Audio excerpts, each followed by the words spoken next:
கர்த்தருடைய பெரிதான நாம் மயப்படுவதாக. இன்றைய நாளின் காலை நேர தியானத்திற்காக லூக்கா எழுதின சுவிசேஷம் 10ஆம் அதிகாரம் 41-42 வசனங்கள். இயேசு அவளுக்கு பிரதியுத்தரமாக, மார்த்தாளே மார்த்தாளே, நீ அநேக காரியங்களை குறித்து கவலைப்பட்டு கலங்குகிறாய், தேவையானது ஒன்றே, மரியாள் தன்னை விட்டு எடுபடாத நல்ல பங்கை தெரிந்து கொண்டாள் என்றார். மார்த்தாள் கலங்குகிறாள், மரியாள் தன்னை விட்டு எடுபடாத நல்ல பங்கை தெரிந்து கொண்டாள்.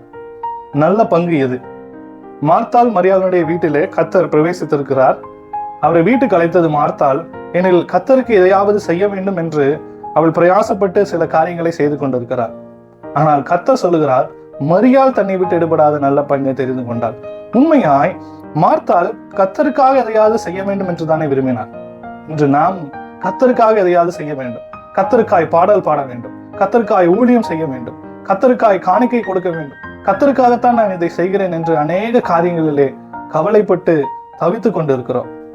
ஆனால் கர்த்தர் சொல்லுவது அது அல்ல. மரியாள் தன்னை விட்டு எடுபடாத நல்ல பங்கை தெரிந்து கொண்டாள். எனில் நல்ல பங்கு எது? நான் ஊழியம் செய்வதையோ பாடல் பாடுவதையோ தவறாக சொல்லவில்லை.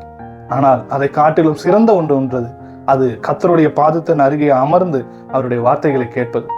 மரியாள் நல்ல பங்கை தெரிந்து கொண்டாள் என்று வாசிக்கிறோம். நாம் எதை தெரிந்து கொள்ளுகிறோம்? கர்த்தருக்காக பல ஊழியங்களை செய்வதை காட்டிலும் சிறந்தது கர்த்தரோடு நல்ல உறவிலே இருப்பது. நாம் ஏனைய அநேக காரியங்களை கர்த்தருக்காக செய்வதை காட்டிலும் அவருடைய பாதத்தின் அருகிலே அமர்ந்திருக்கிறோமா?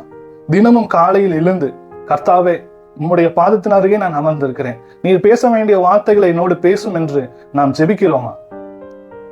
பல வேளைகளிலே நாம் ஜெபிப்பது கர்த்தரிடத்திலே எதையோ ஒன்று சொல்லிவிட்டு ஆமென் சொல்லிவிட்டு செல்கிறோம்.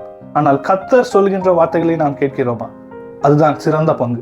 மார்த்தாள் பற்பல வேலைகளில் செய்வதில் மிகவும் வருத்தம் அடைந்து நாம் பற்பல வேலைகள் செய்கிறோம். காலையில் எழுந்தால் ஸ்கூலுக்கு போக வேண்டும், காலேஜுக்கு போக வேண்டும், வேலைக்கு போக வேண்டும், எனக்கு அநேக அலுவல்கள் இருக்கிறது, சமைக்க வேண்டும். ஆனால் சிறந்த பங்கு எது? சங்கீதம் 119:57 வசனத்துல இவ்வாறாக நாம் வாசிக்கிறோம், கர்த்தாவே, நீரே என் பங்கு. சிறந்த பங்கு கர்த்தருடனே இருப்பது. கர்த்தரே நம்மளுக்கு சிறந்த பங்காக இருக்க முடியும். இன்றைய நாளில அந்த சிறந்த பங்கை நம் வாழ்க்கையிலே நாம் தெரிந்து கொள்வோமா? நிச்சயமாய் நாம் அநேக காரியங்களிலே கர்த்தருக்காக செய்கிறோம். ஆனால் அதை காட்டிலும் சிறந்த பங்கு கர்த்தரோடு இருப்பது, கர்த்தருடைய வார்த்தைகளை கேட்பது. It is having continuous relationship with the Lord.